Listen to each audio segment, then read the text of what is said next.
Sasakyan sa kalsada nabawasan dahil sa oil price hike, ayon sa Metropolitan Manila Development Authority o MMDA.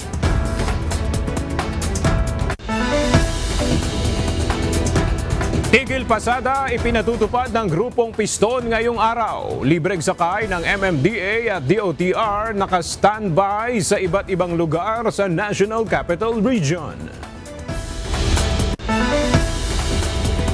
Philippine National Police nag-deploy ng mga market watchdog para pigilan ang mga iligal na pagtaas ng presyo ng mga bilihin.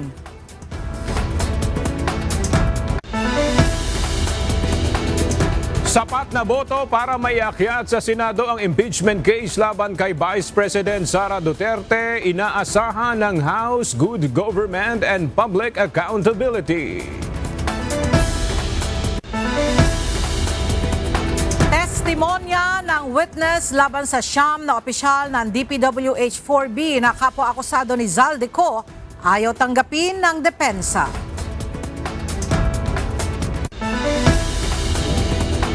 Agriculture Secretary Francisco Chu Laurel naghain ng magkahiwalay na cyber libel complaints laban kina Attorney Levito Baligod at former Congressman Zaldico.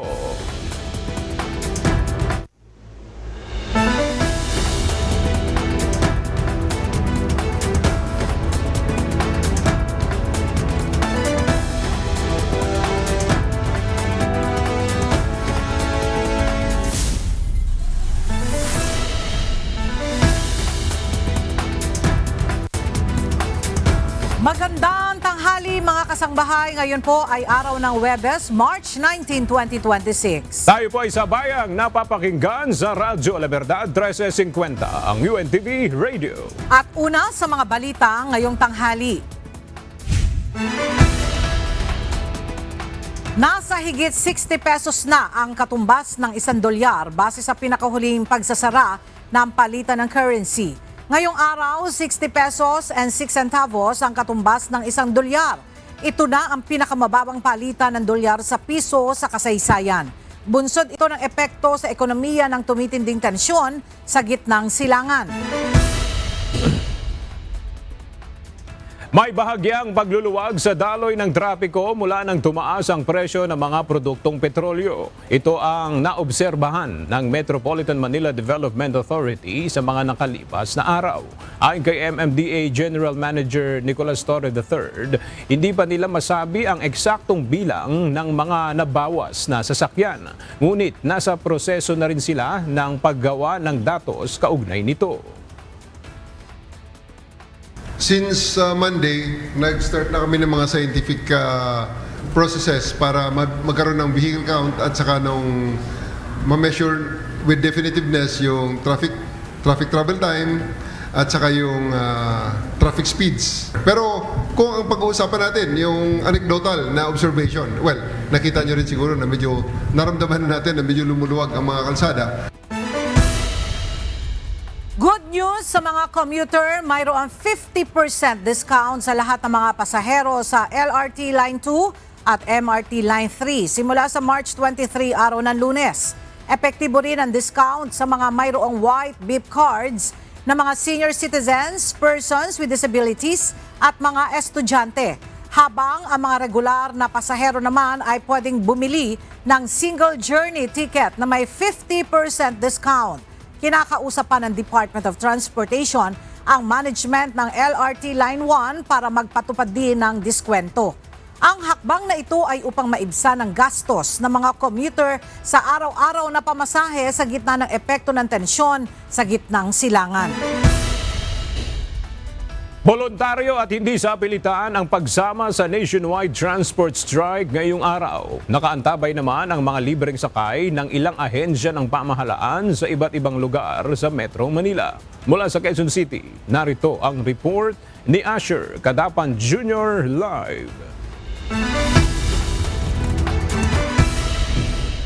Asher, gaano kalawak ang naparalisang mga ruta nitong tigil pasada ngayong araw at may mga stranded na ba na mga pasahero sa lansangan?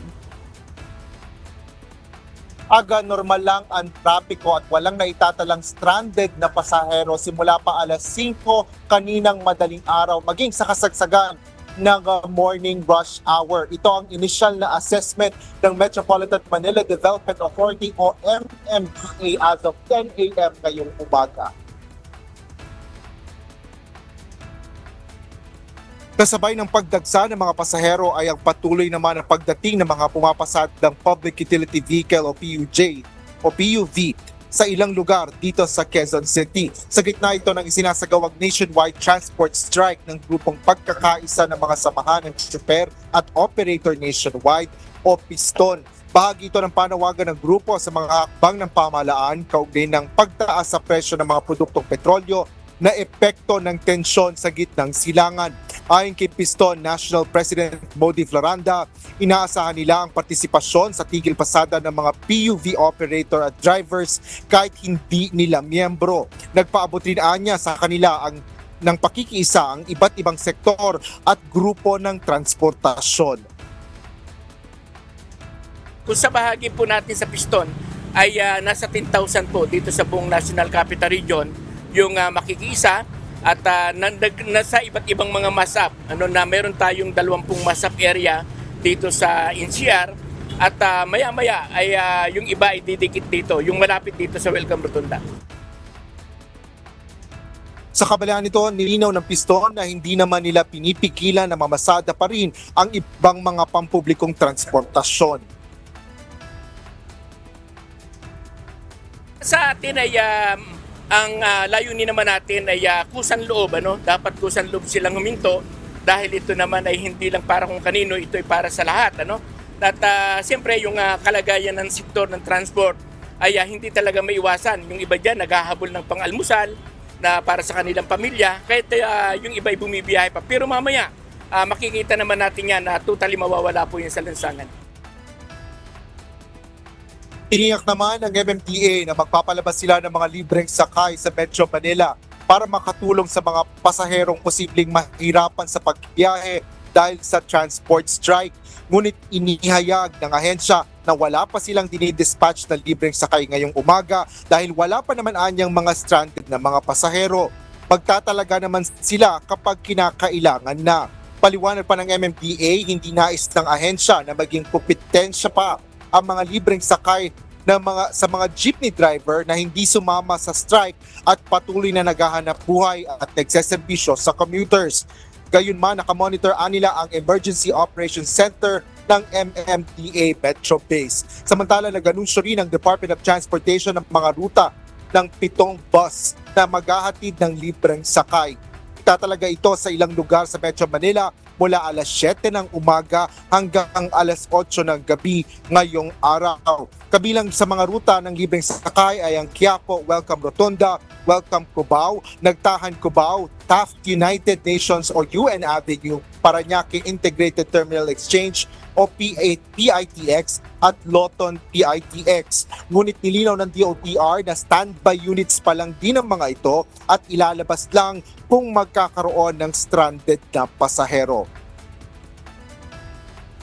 Aga wala pang ibinibigay na datos ang Department of Transportation kaugnay naman doon sa epekto nitong nationwide transport strike sa ibang mga lugar sa bansa, partikular na doon sa mga ilang lalawigan.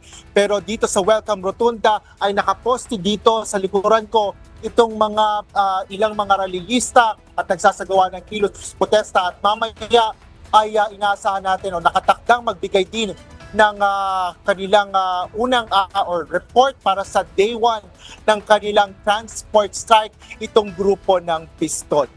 Yan ang latest dito sa Quezon City. Balik sa'yo, Aga. Maraming salamat, Asher Kadapan Jr. Hindi pa man tapos ang kilos protesta at tigil pasada ng transport group na Piston ngayong araw, inanunsyo na ng grupo na muli silang magtitipon-tipon sa Mendiola sa Maynila bukas, March 20. Ngayong araw, merong mga miyembro ng Piston ang nagsagawa ng protesta sa kanilang strike center sa National Capital Region. Patuloy na panawagan ng grupo na tanggalin ang value-added tax at excise tax sa mga produktong petrolyo, gayon din ang rollback ng krudo sa 55 pesos kada litro. Ikinadismaya ng Transport Group na Alliance of Transport Operators and Drivers Association o ALTODAB ang pagbawi ni Pangulong Ferdinand Marcos Jr. ng taas pasahe na dapat ipatutupad ngayong araw. Ayon sa presidente ng grupo na si Melencio Boy Vargas, dahil sa taas ng presyo ng diesel, nasa 200 pesos na lang ang naiuwi ng mga tsuper ng jeep sa maiikling ruta, habang nasa 500 pesos na lang sa mga pumapasada sa mahahabang ruta. Makatutulong na rin sana aniya ang pisong taas pasahe kung ipinatupad na ito ngayong araw. Inaasahan naman na ngayong araw ay dudulog sila sa Land Transportation Franchising and Regulatory Board kasama ang ibang transport group para kumonsulta kay LTFRB Chairman Attorney Vigor Mendoza II.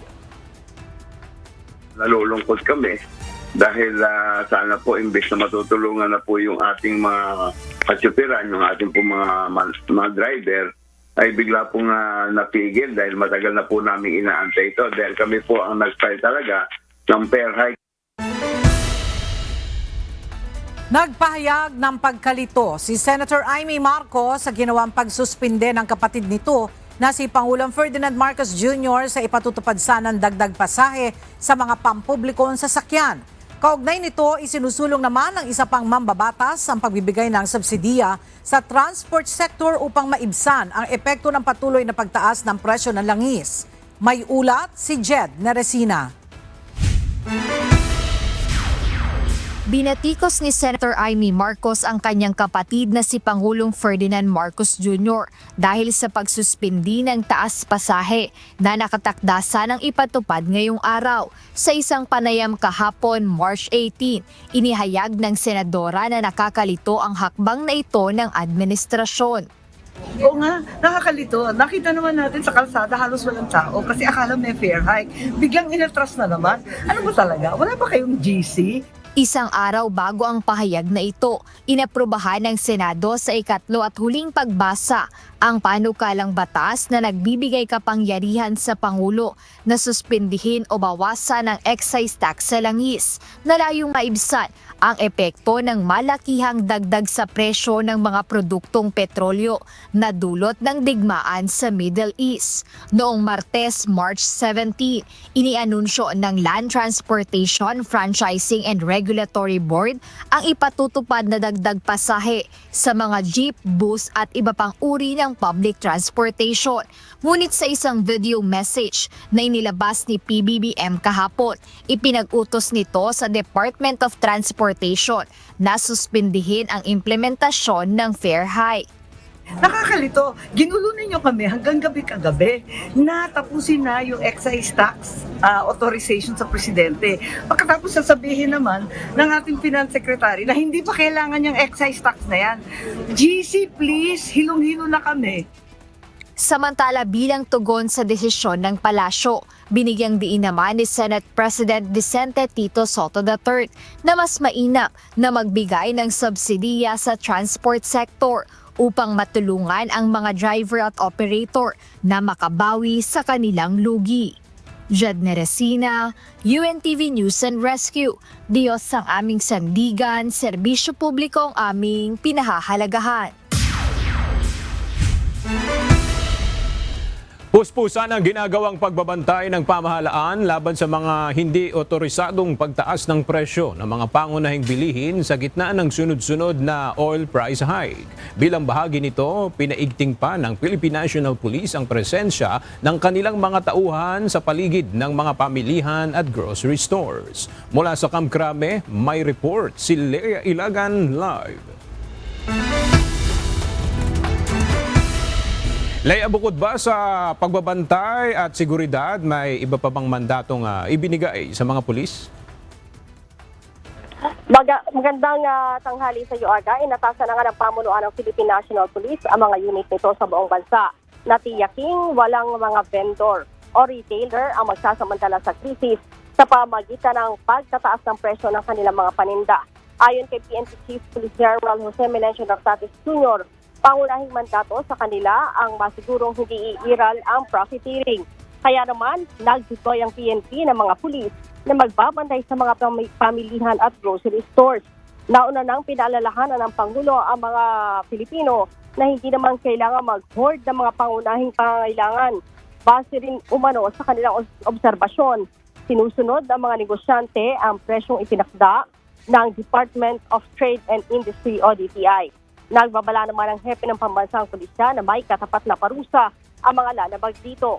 Inatasan din niya ang mga local police unit na palakasin ang koordinasyon sa DTI at mga lokal na pamahalaan para magtatag ng mga help desk kung saan maaari agad na i-report ng publiko ang mga abusadong retailer. Aga?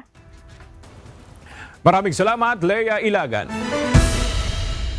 Sa gitna ng mataas na presyo ng langis na maaaring magresulta rin sa mataas na presyo ng mga bilihin at iba pang mga serbisyo, muling lumulutang ang panawagan na magkaroon ng aumento sa sahod ang mga manggagawa. Pero nagbabala ang Employers Confederation of the Philippines o ECOP sa posibleng negatibong epekto nito sa mga negosyo. May balita si Mia Alonzo. Hindi lahat ng mga negosyante sa bansa ay may kakayahan na itaas ang sahod ng kanilang mga manggagawa. Ito ang iginiit ng Employers Confederation of the Philippines o ECOP, bunsod ng hiling ng labor group na Trade Union Congress of the Philippines o TUCP na madaliin na ang 200 pisong aumento sa sahod. Lalo pa ngayon na labis na ang itinaas ng presyo ng langis at inaasahan na magkakaroon pa ng domino effect sa presyo ng mga bilihin at iba pang mga serbisyo na binabayaran ng mga consumer. Sinabi natin, no, for the longest time, yung kanilang minimum na sahod ay mas mababa pa dun sa poverty threshold. Pero lalo ngayon, no, yung purchasing power ng kanilang sweldo lalong lumagapak dito sa gitna ng krisis sa Middle East. Pero paliwanag ng presidente ng Employers Confederation of the Philippines o ECOP, dapat na pag-aralan munang mabuti ng wage board ang anumang hiling na aumento sa sahod na nakabatay sa datos. Unang-una, ang dapat maintindihan, 90% ng mga korporasyon, ng mga enterprises micro. 90% 8% yung small, 1% yung medium, less than 1% yung large. Marami rin magsasara dahil dyan sa nangyayari presyo. Tataasan mo pa yung sweldo dyan, yung magsasara na lang yung mga yan. 90% yan. Ayon pa sa ECO, may ilan din na mga micro o maliliit na negosyante ang kung tutuusin ay naghahanap rin sana ng ayuda mula sa pamahalaan. Kaya naman mahirap aniya para sa mga ito kung sakaling magpatupad pa ng dagdag sahod sa mga manggagawa. Samantala sa panig naman ng mga medium at large enterprises, sinabi ng ECOP na walang magiging question sa mga ito sakaling magkaroon ng aumento sa sahod dahil may kakayahan sila na gawin ito. Pero ang problema, wala pa sa 2% ang populasyon ng mas malalaking negosyante dito sa Pilipinas. Una-una, yung 90%, sigurado ka hindi kaya yan. Kahit naka-Christmas, 13 month lang, hirap yan eh. 90% yan. 65% ng workers nandyan. Paano gagawin mo sa mga yan? Pagsasarahin mo. O i-exempt mo. Kung i-exempt mo, na-exempted na lahat. Sa panig naman ng Trade Union Congress of the Philippines o TUCP, nasa emergency level na rin ang sitwasyon para sa mga minimum wage earner bunsod ng patuloy na pagtaas ng presyo ng langis. Kaya naman nananawagan ng grupo na bigyang pansin rin ng pamahalaan ang mga manggagawa lalo na ang mga sumasahod ng mas mababa pa sa poverty threshold dahil mas ramdam na mga ito ang hirap na dulot ng tumataas na mga gastusin. At sana dumating rin ang panahon na harapin ng Pangulo yung mga sektor kagaya ng mga manggagawa, kagaya ng mga employers, mga negosyante para mapag-usapan natin paano tayo kakalagpas dito sa krisis na ito ng sama-sama at walang naiiwan lalo yung ating mga manggagawa. Mia Alonzo, UNTV News and Rescue. Diyos ang aming sandigan, serbisyo publiko ang aming pinahahalagahan. Nasa ikatlo at huling araw na ang pamimigay ng ayuda para sa tricycle drivers sa Metro Manila. Sa Maynila, may ilan pa rin ang nakikiusap na makasama sila sa mabibigyan ng ayuda dahil wala umano ang kanilang pangalan sa listahan ng mga tatanggap ng cash assistance. Ang detalye hatid ni Benedict Samson live.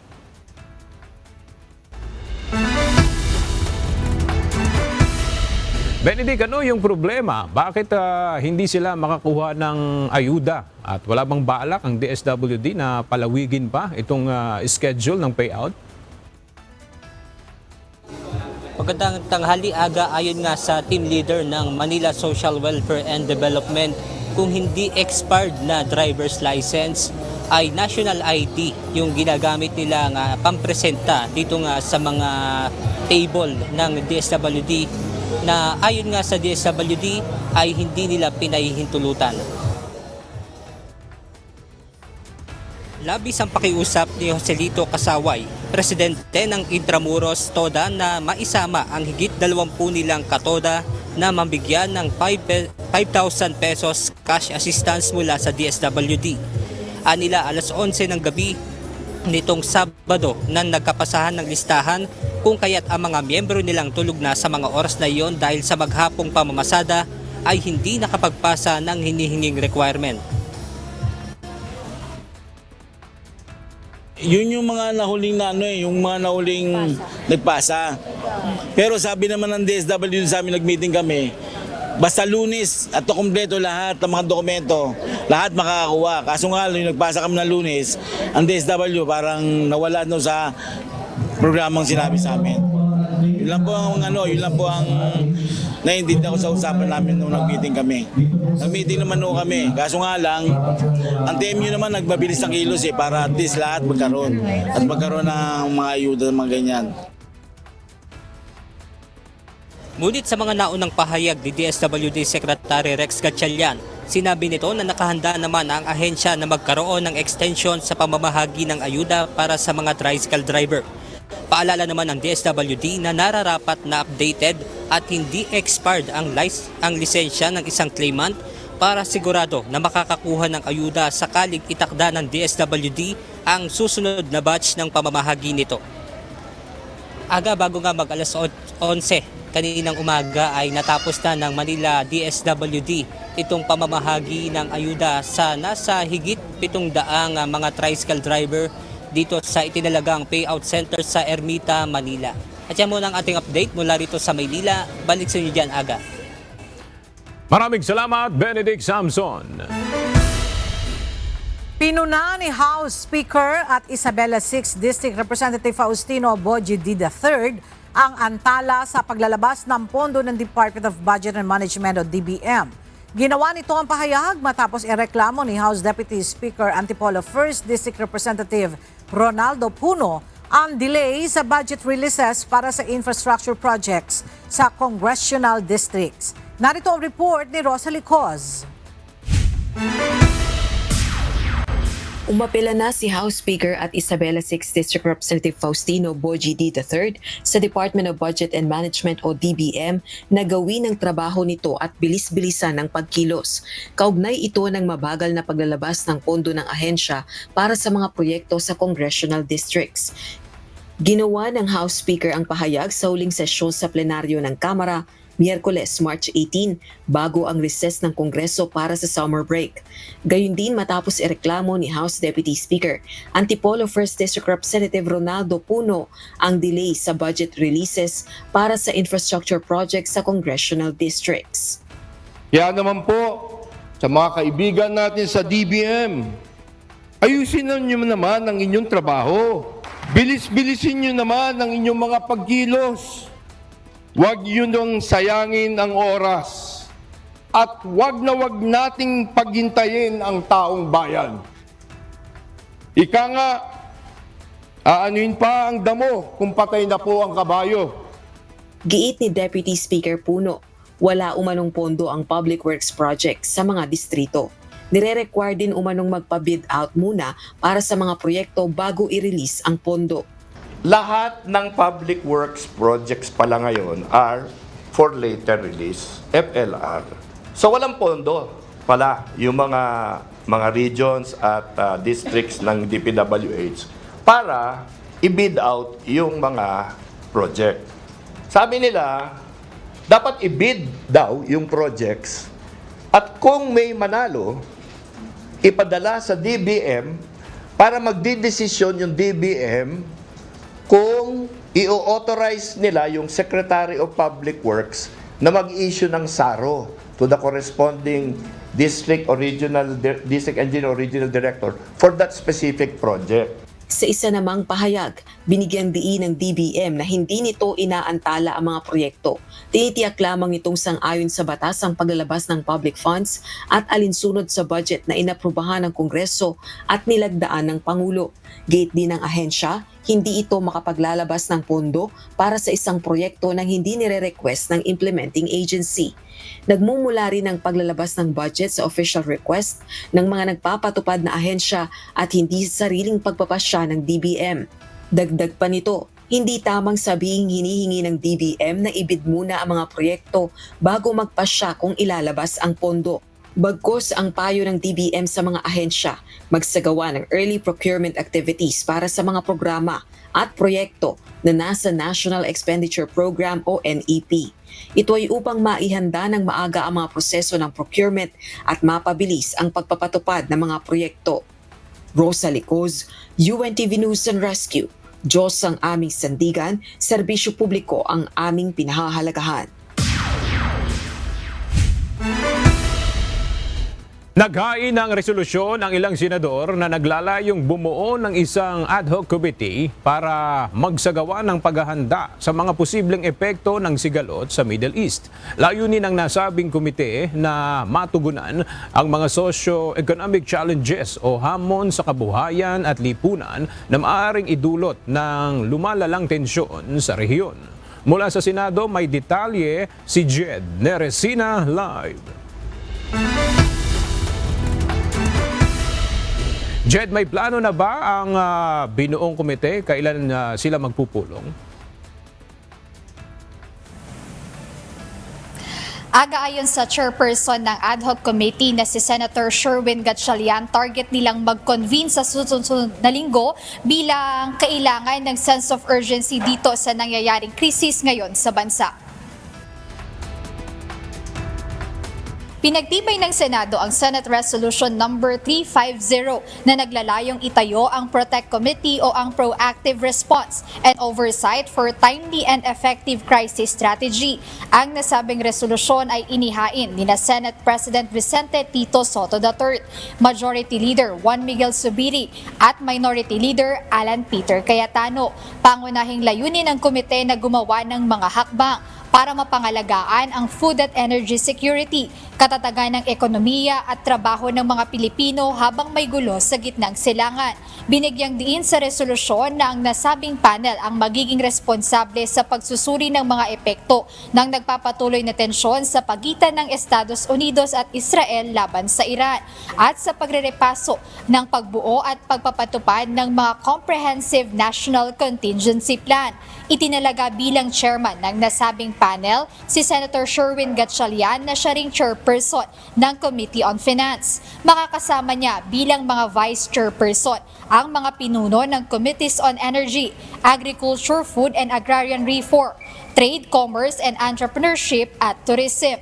Bagamat last day na rin ng sesyon kahapon para sa long holiday break at magbabalik ang sesyon sa May 4, binigyang diin ng kapulungan na maaari silang magpatawag ng special session anumang oras kung kakailanganin para sa mga usaping may kinalaman sa krisis at pambansang seguridad.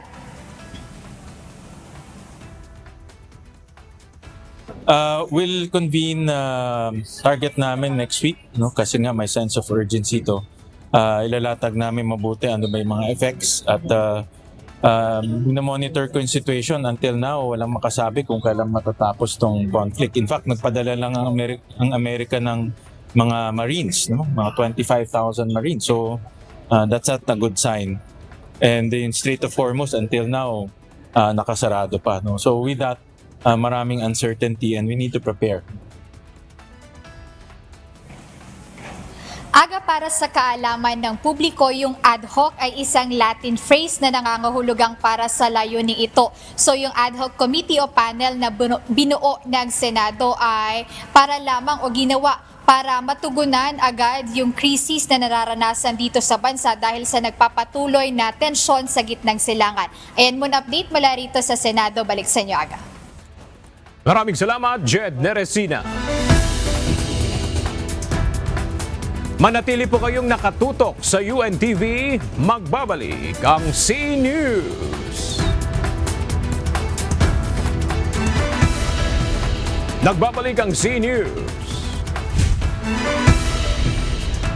Naniniwala si House Justice Committee Chairperson at Batangas 2nd District Representative Jervil Luistro na dapat magtuloy-tuloy ang impeachment proceedings kahit magbitiw sa pwesto si Vice President Sara Duterte. Samantala, naninindigan naman ang kampo ng pangalawang Pangulo na may fundamental defect at hindi nakabatay sa katotohanan ang reklamong impeachment laban dito. May balita si Rosalie Coz. Dalawa ang parusa kapag convicted ang isang impeachable official. Tanggal ito sa pwesto at perpetual disqualification sa public office. Kaya kahit magbitiw sa pwesto si Vice President Sara Duterte, dapat magtuloy-tuloy pa rin ang impeachment proceedings laban sa kanya. Ito ang tugon ni House Justice Committee Chairperson at Batangas 2nd District Representative Jervil Luistro nang tanungin hinggil sa issue. So, bagaman the resignation will render moot and academic the penalty of removal, I think the penalty of perpetual disqualifications need to be resolved as well. And for us to be able to resolve that, it means that the impeachment proceeding must continue until the trial to the Senate, until they reach a decision of whether to convict or to acquit. Tinukoy ng House Justice Panel na may sufficient grounds o sapat na batayan para ituloy ang proseso ng impeachment matapos hindi tugunan ng kampo ni VP Duterte ang mga alegasyon sa mga reklamo laban sa kanya. Pero naninindigan ng spokesperson ng defense team ng pangalawang Pangulo na si Attorney Michael Powa may fundamental defect ang impeachment complaints. Nakabatay din anya ang mga ito sa mga konklusyon, haka-haka at mga salaysay na hindi nakasandig sa katotohanang nakasaad sa saligang batas at mga panuntunan. Itinakda na ng House Justice Committee sa March 25 ang unang araw ng pagdinig sa dalawang reklamong impeachment. Ayon sa House Justice Panel, si VP Duterte ang dapat na maglatag ng ebidensya laban sa mga akusasyon dito. Samantalang ang mga abogado nito ay mag-a-assist lamang sa kanilang kliyente, ang respondent o si VP Duterte sa gitna ng pagdinig. It is incumbent upon the respondent to present her evidence. So, if the respondent is not interested to present her evidence, I don't think that there will be proper party to do that presentation in behalf of the Vice President. My understanding is it should be the respondent that should present the evidence and should elicit yung presentation po ng evidence po niya. Gayunman, nasa desisyon pa rin ng Vice Presidente kung dadalo ito sa pagdinig o hindi. Rosalie Coz, UNTV News and Rescue. Diyos ang aming sandigan, serbisyo publiko ang aming pinahahalagahan. Tiwala si House Good Government and Public Accountability Chairperson at Manila 3rd District Representative Joel Chua na magkakaroon ng sapat na boto ang Kamara para maiakyat sa Senado ang impeachment case laban kay Vice President Sara Duterte. Ito ay bago pa man ang pagsisimula ng formal na pagdinig ng House Justice Committee sa mga reklamong impeachment laban sa Vice Presidente. Ang detalya hatid ni Rosalie Coz live. Rosalie, ano ang naging batayan ni Congressman Chua para masabi niyang malaki ang posibilidad na makakakuha sila ng sapat na boto para maiakyat ng Kamara ang reklamong impeachment sa Senado laban kay VP Duterte? Ella, tinukoy ng House Justice Panel na may sufficient grounds o may sapat na batayan para ituloy yung proseso ng impeachment sa dalawang reklamo laban kay Vice President Sara Duterte nang walang pagtutol o objection. Nung pagbotohan naman ng House Panel yung sufficiency in form and substance ng dalawang reklamo, nakakuha rin ng overwhelming support o higit pa sa kinakailangang suporta.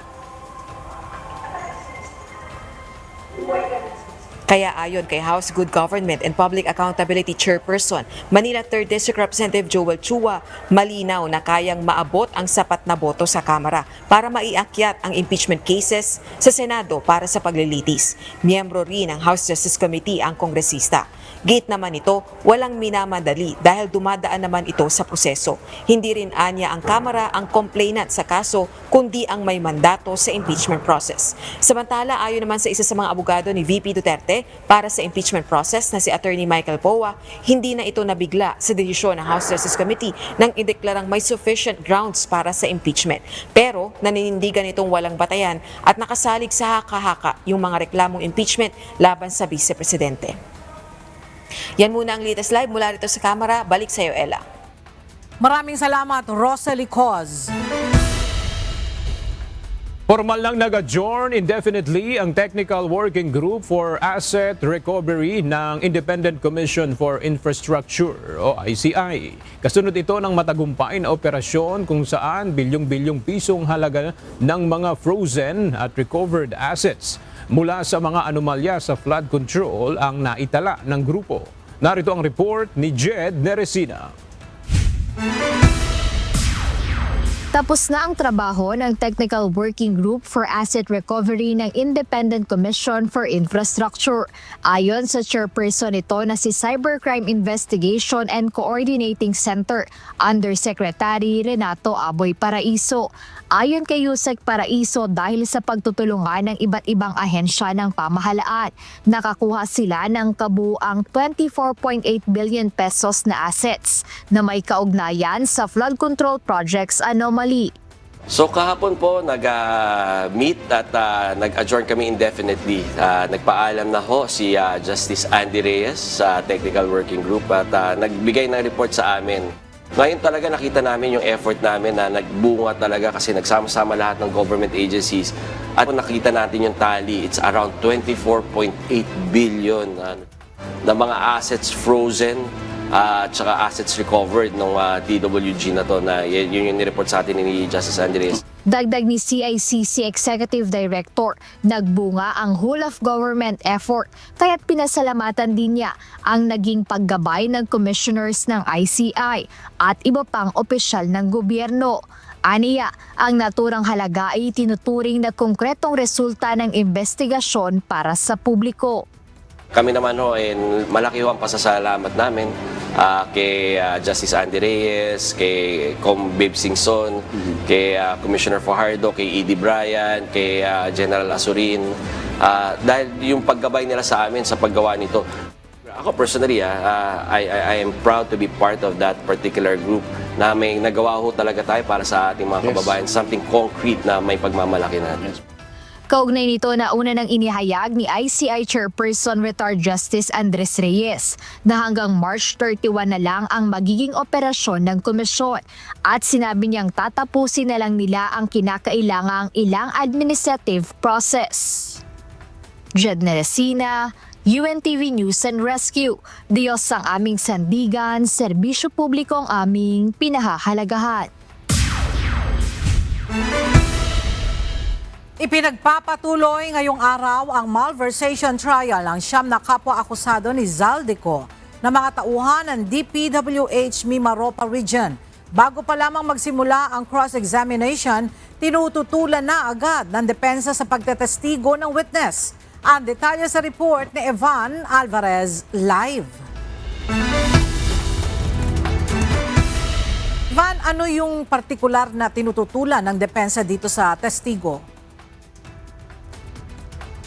Ella, ayaw tanggapin ng kampo ng mga akusado itong testimonya ng testigo na dala ng prosekusyon. Anila immaterial at irrelevant umano ito sa kaso. Idagdag pa na hindi ito kasama sa pre-trial brief na isinumite ng prosekusyon sa korte.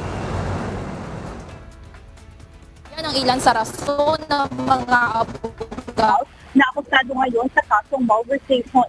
Naghain ng depensa ng motion na tanggalin ang damage report na ibinagdag sa supplemental judicial affidavit ni dating Limaropa Officer in Charge Engineer Elisa Babaran. Paliwanag ng defense team, late na naisumuti ang mga bagong ebidensya sa korte. Gayong noong pang September at December 2025, nakapagsagawa ng inspeksyon sa Nauhan, Oriental, Mindoro. Bukod pa ang rasong conclusive at may dagdag na premonition umano ang mga testimonya ni Babaran. Hindi rin nilang maituturing na expert witness ang testigo. Ayon sa prosecution, newly discovered evidence ang mga ibinagdag na damage report. Dahil napag-alaman lamang ang mga ito, nakalipat ang January 15 ngayong taon, kaya hindi na nakahabol sa naisumuting pre-trial brief sa korte. Diis pa ng mga taga-usig, may tuturing na expert witness si Engineer Babaran dahil sa 40 taon nitong pagsiservisyo bilang civil engineer. May papaliwanag din ito ang mga sira sa umaning substandard flood control project na sinontrata ng kumpanya ni Zaldico na nagkakahalaga ng 289.5 million pesos. Matapos ang parehas na panig sa kanilang mga argumento, nagdesisyon ang mga magistrado na payagan gantiin ang testimonya ni Babaran sa korte at sumailalim sa cross-examination.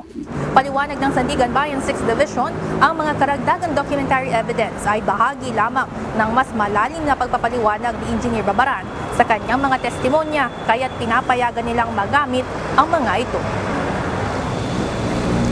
Una nang tumistigo si Engineer Babaran sa bail petition hearing ng mga parehong akusado kung saan nakapagdesisyon ang korte na huwag payagang makapagpiyansa ang mga ito. Muling ipinresenta ng prosekusyon si Engineer Babaran upang tumistigo naman sa mismong malversation trial proper ng mga akusado. Inaasahan na ipepresentang sunod ng prosekusyon ang state witness na si Engineer Henry Alcantara sa susunod na trial ng malversation sa susunod na linggo,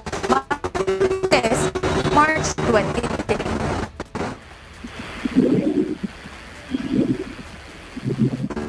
Sa inyo dyan, Ella. Maraming salamat, Evan Alvarez. Naghain ng reklamong cyber libel si Agriculture Secretary Francisco Chu Laurel Jr. laban kina Attorney Levito Baligod at dating Congressman Zaldico. Kaugnay ng mga umano'y mapanirang pahayag sa kanya at sa kagawaran. Ang detalye sa report ni Mia Alonzo Live. Mia, ano ba yung mga naging pahayag ni na Attorney Baligod at Zaldico laban sa kalihim? Magandang tanghali sa iyo, Aga. Kaugnay ito ng umano'y pagdadawit kay Secretary Francisco Chu Laurel Jr. sa male-maletang pera na sinasabing kinukuha linggo-linggo sa kanyang bahay. Nakabatay naman ang kaso laban kay dating Congressman Zaldico sa mga nauna nitong pahayag sa social media na umano'y may kaugnayan sa Department of Agriculture at sa kalihim. Kaninang umaga, nagtungo sa tanggapan ng Makati City Prosecutor Office si Department of Agriculture Secretary Francisco Chu Laurel Jr. upang magsampa ng magkahiwalay na kasong cyber libel laban kina Attorney Levito Baligod at sa 18 marine na kasama nito at kay dating Congressman Zaldico. Kaugnay ng mga umano'y aligasyong ibinunyag ng dalawang panig sa publiko.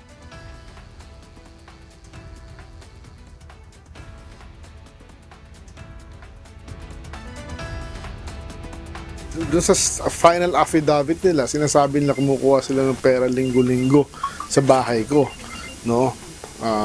Sa Forbes Park. Unang-una, 2018 pa ako hindi nakatira doon.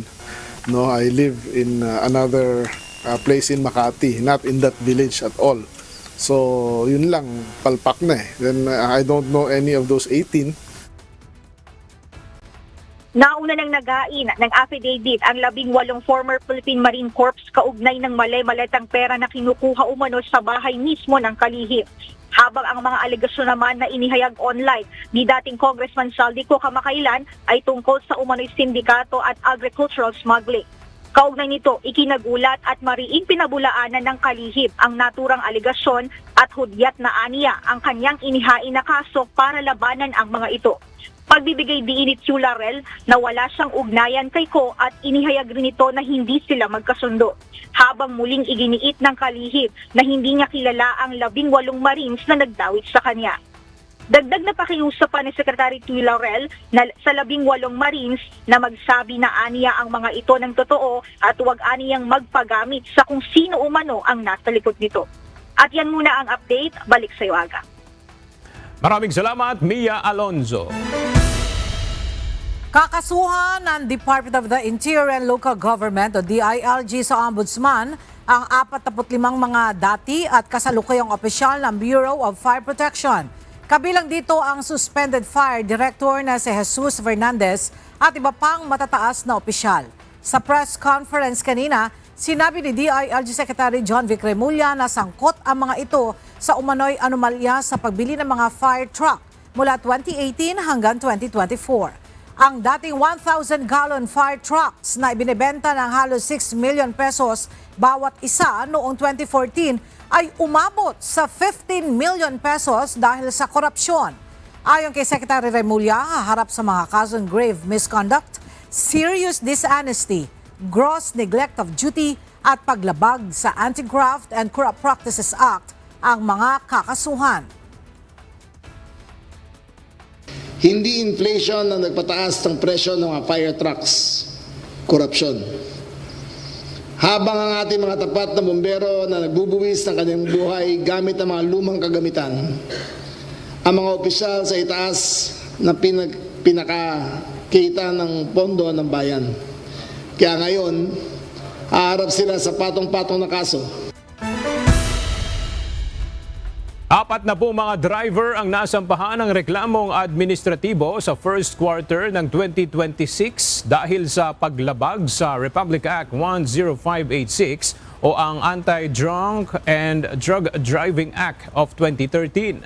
Ayon sa Land Transportation Office o LTO, 12 sa mga ito ang nagmaneho na may impluensya ng alcohol, 9 ang tumanggi sa mandatory test at 19 ang nagpositibo sa methamphetamine. Na-issuehan na ang mga driver ng show cause order, kumpiskado ang mga lisensya at alarmado ang mga sasakyan habang isinasagawa ang investigasyon laban sa kanila. Paribagong harassment ang muling naranasan ng mga Pilipino mangingisda sa may Bao de Masinloc mula sa mga barko ng China na nasa loob ng teritoryo ng Pilipinas. Agad namang rumesponde ang Philippine Coast Guard at barko ng Bureau of Fisheries and Aquatic Resources upang masiguro ang kaligtasan ng mga Pilipinong mangingisda doon. May balita si Ryan Lacanlale. Inarangan ng barko ng Chinese Coast Guard na ito ang bangka ng mga Pilipinong mangingisda sa may Baho de Masinloc noong Martes, March 17. Ayon sa mga Pilipinong mangingisda, nagsagawa ng dangerous maneuver ang 3 barko ng Chinese Coast Guard kung saan sumali pa ang 3 malalaking maritime militia vessel ng mga ito. Bukod dito, paulit-ulit rin na pinapatunog ng mga barko ng China ang kanilang sirena at nagbaba pa ng rigid hulled inflatable boats o RIB para itaboy ang mga Pilipinong mangingisda sa lugar. Agad namang rumesponde ang Philippine Coast Guard at ang Bureau of Fisheries and Aquatic Resources kung saan nagpadala ang mga ito ng barko sa lugar para alalayan ang mga Pilipinong mangingisda. Kaalinsabay nito, inabutan na rin sila ng tulong gaya ng pagkain, yelo at fuel subsidy. Nag-deploy din ng aircraft ang PCG para magsagawa ng maritime patrol kung saan namataan ang presensya ng hindi bababa sa 5 barko ng Chinese Coast Guard, 3 barko ng Chinese Navy at ilang maritime militia vessels sa lugar. Ni-radio challenge ng PCG aircraft at kinwestiyon ang presensya ng mga barko ng China sa loob ng karagatang sakop ng Pilipinas. Pero hindi nagpatalo ang China kung saan sa unang pagkakataon ay sumali sa radio challenge ang aircraft ng People's Liberation Army Air Force sa eroplano ng PCG. Samantala, sa kabila ng nangyaring harassment mula sa mga barko ng China, na-monitor pa rin sa may Baho de Masinloc ang nasa 20 bangkang pangisda ng mga Pilipino. Tiniyak naman ng PCG na mananatili silang nakaantabay upang protektahan ang karapatan at kabuhayan ng mga mangingisdang Pilipino sa West Philippine Sea. Ryan Lacanlale, UNTV News and Rescue. Diyos ang aming sandigan, serbisyo publiko ang aming pinahahalagahan.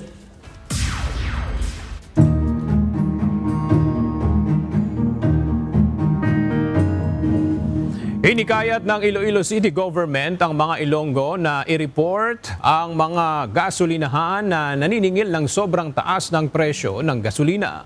Kumuha tayo ng detalye mula kay Lalaine Moreno live. Lalaine, magkano na ba yung presyo ng gasolina ngayon dyan? Agad dito sa Iloilo, umaabot na ngayon mula 80 pesos hanggang 110 pesos ang presyo ng kada litro ng gasolina. Hinikayat ng lokal na pamahalaan ng Iloilo City ang mga residente na magsilbing tagabantay sa mga gasolinahan sa lungsod. Ito ay kung nagtataas sila ng sobra-sobra sa kada litro. Ayon sa DOE, ang mga oil company ay maaaring magtaas ng diesel mula 20.40 pesos hanggang 23.90 pesos kada litro ngayong linggo. Habang ang mga gasolina naman ay mula 12.90 pesos hanggang 16.60 pesos simula noong Martes. Ang kerosene naman ay mula 6.90 pesos hanggang 8.90 pesos per liter. Ang mga diesel ay posibleng abutin ng mula 90 pesos hanggang 115 pesos at 76 pesos hanggang 96 pesos naman ng gasolina. Ang mga residente ay maaaring mag-report sa eGov app sa e-report feature kung may makikita silang lumalabag o sobrang taas ang presyo. Samantala, pinaigting naman ng Local Price Coordinating Council ng Iloilo City ang pagmonitor sa presyo ng gasolina sa lungsod. Ito ay upang matiyak na nakakasunod sa SRP ang mga retailers at negosyante. Ang naman ay magpapatuloy sa pagmonitor ng mga pangunahing pangangailangan tulad ng bigas, tinapay, isda, karne, itlog at gatas. Yung muna ating balita, balik sa iyo, Aga. Maraming salamat, Lalaine Moreno. Nanganganib ang kabuhayan ng mga katutubong Batak sa sitio Kalakwasan, Barangay Tanabag, Puerto Princesa City, Palawan matapos mapaso ang kanilang permit sa paglalabas at pagbebenta ng bagtik na siyang pangunahing pinagkakakitaan ng komunidad. Ayon sa Sangguniang Panglunsod, ang concern ng komunidad ay ang renewal ng kanilang permit dahil direktang apektado ang kanilang kita. Kapag walang permit, hindi mailalabas ng maayos ang produkto na nagiging dahilan para baratin sila ng mga buyer. Kaugnay nito, nangako ang tanggapan ng Vice-Alcalde na tutulungan ang mga Batak na maiparenew ang kanilang permit at maipagpatuloy ang kanilang hanap buhay. Ang komunidad na Batak sa sitio Kalakwasan ay binubuo ng mahigit 70 pamilya na inilipat sa lugar matapos bahain ang kanilang dating tirahan sa pananalasa ng bagyo noong nakaraang taon.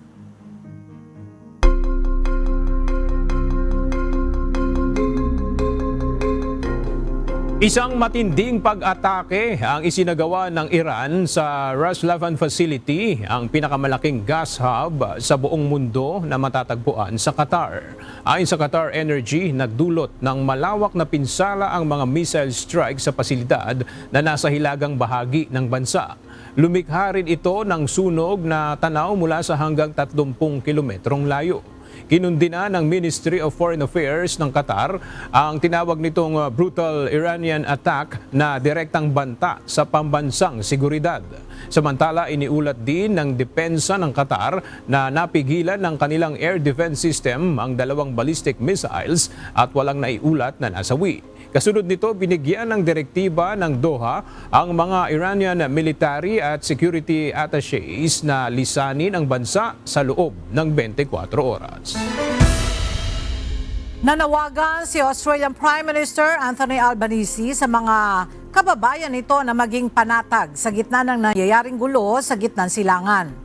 Ayon sa Australian leader, may sapat na supply ng krudo ang bansa dahil pinaghandaan ito ng pamahalaan kaya walang dahilan ang mga mamamayan na mag-alala. Hinimok din niya ang publiko na gumamit lamang ng sapat na langis base sa kanilang pangangailangan.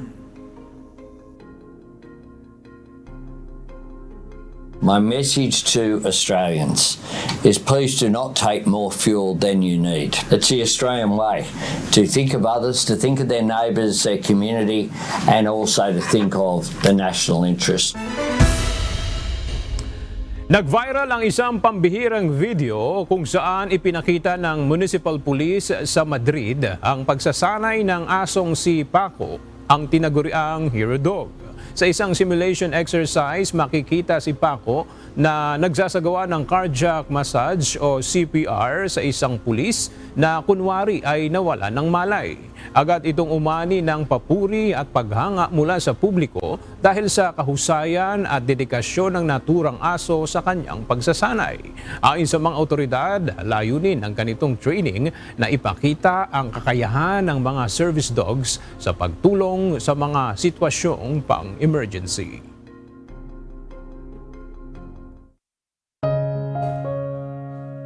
At sa ating pong iiwang mga salita ng Diyos na ating sandigan mula sa Aklat ng Kolosas, Kapitulo 3, versikulo 23 na nagsasabi, "Anumang inyong ginagawa ay inyong gawin ng buong puso, na gaya ng sa Panginoon at hindi sa mga tao."